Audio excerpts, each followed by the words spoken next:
ماذا تعرف عن حزب اللہ، حزب اللہ کے بارے میں تم کیا جانتے ہو؟ ہاں، لبنان کی یہ تنظیم جو حقیقت میں شیعی رافضی ہے، اور پھر ان کے جو تال میل شیعہ عقائد سے، شیعت کی وطنیت اور طائفیت سے، عنصریت سے ہے، وہ انتہائی خطرناک اہل سنت والجماعت اور مسلمانوں کے لیے انتہائی شدید دشمنی کی عامل۔ اس کے واقعات جو اس میں نقل ہیں، یہ جو بیانات اس میں ہائی لائٹ کے صرف دیا، اگر میں اس کا صرف ترجمہ کروں تو آپ حیرت زدہ رہ جائیں گے کہ خود اسرائیل کا آدمی، اسرائیل کا ایک منسٹر اور اس کے ایجنسی کا آدمی بیان دیتا ہے، یہ اخبار کے ساتھ حوالے اور تاریخ کے ساتھ اس میں درج کیا ہے پورا بیان، آخر میں اس کے کچھ جملوں کو نقل کیا ہے کہ ہم نے یہ حزب اللہ کے ساتھ جو ہے وہ باہم پیکٹ کیا ہے، ہم ان کی رعایت کر رہے ہیں۔ اسرائیل کہہ رہا ہے کہ ہمارا ان کا تفاہم ہو گیا ہے، ہاں، اور یہ تفاہم اس لیے ہے کہ ہم اپنے مقاصد کو روب عمل لا سکیں اور اندرونی طور پر فلسطین کی حماس اور الجہاد تنظیموں کو مدد دے سکیں۔ یہ داعش، اخوان المسلمین، ہاں، یہ حزب اللہ، ان کے عقائد، افکار، منہج آپ پڑھیں گے، ان کے حقائق کو جانیں گے تو حیرت زدہ ہو جائیں گے۔ آج میں اگر اسے بیان کروں، اس کتاب میں جو خبریں حوالوں کے ساتھ ہے، اس کے اخیر میں تصویروں کے ساتھ وثیقے ہیں، مطلب جس کو دستاویز کہیں گے، فوٹو کے ساتھ ایسے ایسے وثیقے اور دستاویز ہیں کہ آپ آج پڑھیں گے تو حیرت زدہ سمجھیں کہ مولانا جو ہے ایسی باتیں کہہ رہے ہیں جو قابل یقین نہیں ہے۔ ایران میں ابو لولو فیروز جو حضرت عمر کو قتل کرنے والا ہے، اس کے شاندار ہے، اس کا فوٹو ہے، گیٹ بنا ہوا ہے اس کی مزار کا، وہاں طواف ہوتا ہے اور وہاں ایک کتبہ لگا ہوا ہے، اللہ کی لعنت ہو جبت پر، اللہ کی لعنت ہو طاغوت پر، اللہ کی لعنت ہو نعسل پر۔ جبت سے مراد ابو بکر کو کہا انہوں نے، جبت بمعنی شیطان، نعوذ باللہ، بت اور شیطان دونوں معنی ہوتا ہے، اور طاغوت پر یہ بھی شیطان کے معنی میں، یہ حضرت عمر بن خطاب مراد ہے۔ نعسل نر بجو اور بے وقوف آدمی کو کہتے ہیں، اس سے مراد حضرت عثمان غنی ہے۔ اس میں تصویریں دی گئی ہیں کہ یہ جو حزب اللہ کے لوگ ہیں یہ امریکہ اور اسرائیل کے لوگوں سے ملاقاتیں کر رہے ہیں، انہوں نے آپس میں حلیف ایک دوسرے سے معاہدہ کیا، اور ان کے حسن نصر اللہ حزب اللہ کا جو امیر تھا، جو عمل الشیعہ ایک تنظیم تھی لبنان میں، اس نے حزب اللہ کو جنم دیا، اپنے کوکھ سے نکالا 1982 میں، سیاسی میدان میں 1985 میں آئی، اور پھر اس کے بعد انہوں نے اپنے آپ کو چھپانے کے لیے پہلے اس کا عمل الشیعہ نام تھا، پھر اس کو عمل الاسلامیہ نام کر دیا، اور پھر یہ حزب اللہ کے نام سے ایک تنظیم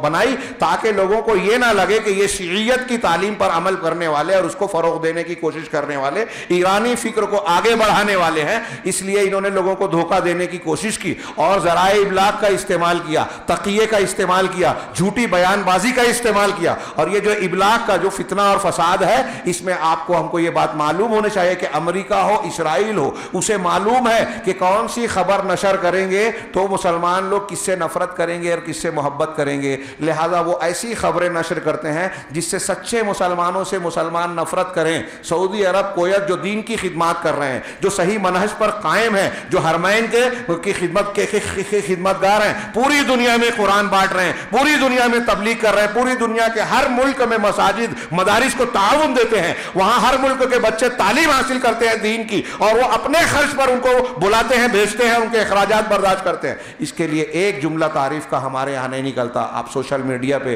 دوسرے میڈیا پہ دیکھیں، کیونکہ امریکہ اسرائیل نے اپنے ایجنڈے کے مطابق صورتحال ایسی بنائی ہے کہ سعودی عرب کو اپنا دوست ظاہر کرتے ہیں، اور کچھ معاملات میں ہے بھی، اور سعودی عرب کو مجبوری بھی ہے، لیکن اس کو دوست بناتے ہیں اور اس کی مخالفت کرتے ہیں، اس کی اندر سے کھوکھلا بنانے کی کوشش کرتے ہیں، سازشیں کرتے ہیں، ان کے اندر سے بیانات آتے ہیں کہ مکہ مدینہ پر حملہ کر دو، اور اس کے بالمقابل یہ یہود نصارہ، یہ جو شیعہ ہیں، گروہ ہیں، یہ جیسے مثال کے طور پہ یہ حزب اللہ، اس میں ثبوت پیش کیے گئے ہیں کہ عراق کی حکومت، سنی حکومت کو گرانے میں امریکہ کا ساتھ دیا حزب اللہ نے ایران کے ساتھ مل کر، افغانستان میں طالبان کی حکومت کو گرانے کے لیے ایران اور خمینی نے اور اس کے ان چیلے چاپڑوں نے جو ہے مدد دی، بحرین کی سنی حکومت کا تختہ پلٹنے کے لیے ان لوگوں نے کوششیں کی، یہ لوگ جو ہے ایران میں جو ہے مختلف قسم کی تدریبات اور جو ہے وہ مشقیں کرتے ہیں، ٹریننگ لیتے ہیں، اور مختلف ملکوں میں خاص طور سے عالم عرب اور عالم اسلام کو شیعہ وطن بنانے کی کوشش کرتے ہیں، اور داعش کو جنم دینے والی ہیلری کلنٹن کا بیان ہے کہ ہم لوگوں کو انہی لوگوں نے داعش بنانے میں مدد کی، اور ہم اس کے ذریعے سے اپنا کام نکالنا چاہتے ہیں، علاقے کو 3 حصوں میں بانٹ کر اس پر قبضہ کرنا چاہتے ہیں، عراق کو۔ ایسے ثبوت آ گئے. یمن میں حوثی انہی کے لوگ ہیں, ان کے ٹریننگ حاصل کرنے والے. ایران سے ہتھیار فراہم ہوتا ہے, حزب اللہ ساتھ دیتا ہے. حزب اللہ کا خواجہ حسن نصر اللہ کہتے ہیں کہ ہم کو اسرائیل کے سے کوئی مطلب نہیں, فلسطین کی آزادی سے کوئی مطلب نہیں. ان کے بیانات ہیں, لیکن ٹی وی چینل پر اخبارات کے بیانات میں یہ کہیں گے کہ ہم فلسطین کے لیے لڑ رہے ہیں, فلسطین کے لیے ہم ہیرو ہیں. آج تک فلسطینیوں کے لیے کوئی مخلص کوشش انہوں نے نہیں کی. اگر کہیں کہیں کوئی تھوڑا موڑا بم بھیجا یا کچھ اسرائیلیوں سے ان کی مٹبھیڑ ہوئی تو اس کے مقاصد بھی اس کتاب میں بیان کیے گئے کہ لوگوں کو دھوکہ دینے کے لیے یا اپنے مقاصد اور اپنی وطنیت اور شیعیت کی حفاظت کے لیے تھوڑا موڑا کچھ معاملہ کیا. ورنہ ان کی پوری کوششیں اہل سنت والجماعت شام میں, کویت میں, بحرین میں, مصر میں اور عراق میں ہر جگہ انہوں نے صرف سنیوں کو مارا ہے, اور ایران میں مسلسل سنیوں پر ظلم ہوتا ہے. یہ جو صحابہ کرام کو گالیاں دینے والے, قرآن کو, موجودہ قرآن جو ہمارے سامنے ہے اس کو یہ نہیں مانتے. ان کے یہاں 2 5 7 100 200 نہیں, 5000 سے زیادہ شیعوں کی امہات الکتب میں روایتیں موجود ہیں جو یہ کہتی ہیں کہ یہ قرآن محرف ہے. ابو بکر صدیق اور عثمان غنی نے, یہ کا جو ہمارے ہندوستان کا جو شیعی شخص تھا وسیم رضوی, اس نے پٹیشن داخل کی اور پھر اس نے جو بیان دیا تھا, کلپ آپ نے دیکھی ہوگی, وہ اصل میں شیعوں کا عقیدہ ہے, شیعوں کی امہات الکتاب میں موجود ہے کہ قرآن محرف ہے. صحابہ کرام کو یہ گالیاں دیتے ہیں, تبرہ کرتے ہیں, خلفائے راشدین خلفائے ثلاثہ کو گالیاں دیتے ہیں, ان کو کافر کہتے ہیں, طاغوت کہتے ہیں, قرآن کو محرف مانتے ہیں, تقدیر پر ایمان نہیں رکھتے, اللہ تبارک و تعالیٰ کی توحید نہیں مانتے, اللہ کے لیے بدا کا عقیدہ رکھتے ہیں کہ اللہ کو ساری چیزیں پہلے سے نہیں معلوم. ایسی انتہائی بھیانک گمراہیاں ان کے یہاں موجود ہیں اور ان کا لوگ ساتھ دیتے ہیں. ہمارے ہاں لوگ میڈیا کے ساتھ دیتے ہیں. اخوان المسلمین اور فلسطین کی حماس, آپ دیکھیں کہ فلسطین کے سنی طبقات سعودی عرب کا شکریہ, ابھی جو موجودہ حالات گزرے, سعودی عرب کا شکریہ ادا کرتے ہیں اور کہتے ہیں کہ ہم سعودی عرب کا احسان کبھی نہیں بھولیں گے. لیکن حماس کا اسماعیل ہانیہ جو اسرائیل کے سامنے ہیرو بنتا ہے, اس کے بارے میں حقائق سامنے آئے کہ انہوں نے راکٹ مارے تھے اسرائیل جو ہے کیا نام ہے نیتن یاہو کے کہنے پر کہ آپ ماریں تاکہ میرا الیکشن کا معاملہ سیدھا ہو, میری حکومت خطرے میں ہے, میں حکومت بچاؤں, اگر آپ حملہ کرو گے تو پلٹ کے ہم حملہ کریں گے. جو لاشیں سنیوں کی بتائی گئی وہ غزہ اور فلسطین کا جو یروشلم القدس کے درمیان کا وہ حصہ ہے جہاں شیخ کیا نام ہے وہ شہر کا, صلاح الدین ایوبی کے استاذ کے نام پر, وہاں ایک لمبے عرصے سے 1948-49 سے کیس چلا رہا ہے وہاں کے مسلمانوں اور یہودیوں کے بیچ جنہوں نے ان کی املاک پر قبضہ کیا تھا. تو ان لوگوں نے جھوٹے کاغذات بنا کر کورٹ میں پیش کیے کہ یہ ہماری زمین ہے یہودیوں نے, لیکن ان لوگوں نے دولت عثمانیہ کے زمانے کی ترکی سے جا کر اپنے کاغذات حاصل کیے اور بتایا کہ یہ زمین ہماری ہے. وہاں فساد چل رہا تھا, اس درمیان کئی مرتبہ فساد ہوا, مسلمان اور یہودی اس فساد میں کئی طرف سے مارے گئے, کئی مرتبہ ایمرجنسی اور کرفیو کا نفاذ ہوا. وہاں مرنے والے یہودیوں کی لاشوں کو نیتن یاہو نے جو ہے اخبار میں اور اس ٹی وی چینل پر دکھایا. ہمارے مسلمان خوش ہو جاتے ہیں. ٹھیک ہے, یہود کو اگر تکلیف پہنچتی ہے تو ہم کو خوشی ہوتی ہے کیونکہ وہ ظالم ہیں, لیکن اس بات میں ہم اندھے ہو کر یہودیوں کی مخالفت کا نام لے کر مسلمانوں کے دشمنوں کو دوست سمجھ لینا, یہ کون سی عقل مندی ہے؟ یہ بہت بڑی بے وقوفی ہے, اور یہی دنیا میں چل رہا ہے.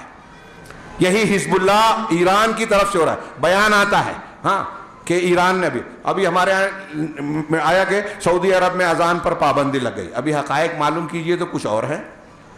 ایک جھوٹی خبر بھی آ جاتی ہے تو یہاں شور مچ جاتا ہے کہ اسلام خطرے میں ہے, اور ان کی طرف سے یہ خبر آ جاتی ہے کہ حوثیوں نے حرم پر جو ہے وہ میزائل داغا تھا, ہوا میں اس کو مار گرایا گیا. ہاں, مسلمانوں کو یہ نقصان پہنچایا. احواز جو ایران کا ایک قبضہ کیا ہوا سنی علاقہ ہے, وہاں کے مسلمانوں پر فلسطین کے مسلمانوں کی طرح انتہائی سنگین جرائم 1924 سے برتے جا رہے ہیں. انتہائی لمبے تو چوڑے معاملے میں قتل و غارت گری کا بازار گرم کیا گیا. وہاں سنیوں نے اگر کوئی تحریک چلائی تو ان کو جڑ سے اکھاڑ کر پھینک دیا, لوگوں کو غائب کر دیا گیا. اس علاقے کے لوگوں کو اپنے بچوں کے لیے ابو بکر, عمر اور عائشہ, حفصہ نام رکھنا منع ہے سنیوں کو. ایرانی سختی یہ ہے, یہ خواجہ حسن نصر اللہ اور حزب اللہ اپنا مرکز ایران کو مانتے ہیں, خمینی کی طرف رجوع کرتے ہیں. اور 1985 میں جو صابرہ اور شتیلہ کا جو واقعہ ہوا جس میں فلسطینی خیموں کے اندر کئی ہزار 15,000 لوگوں کو قتل کیا گیا, بہت ساری فلسطینی مسلم بچیوں کا ریپ کیا گیا ہاں لوگوں کے سامنے. صابرہ شتیلہ میں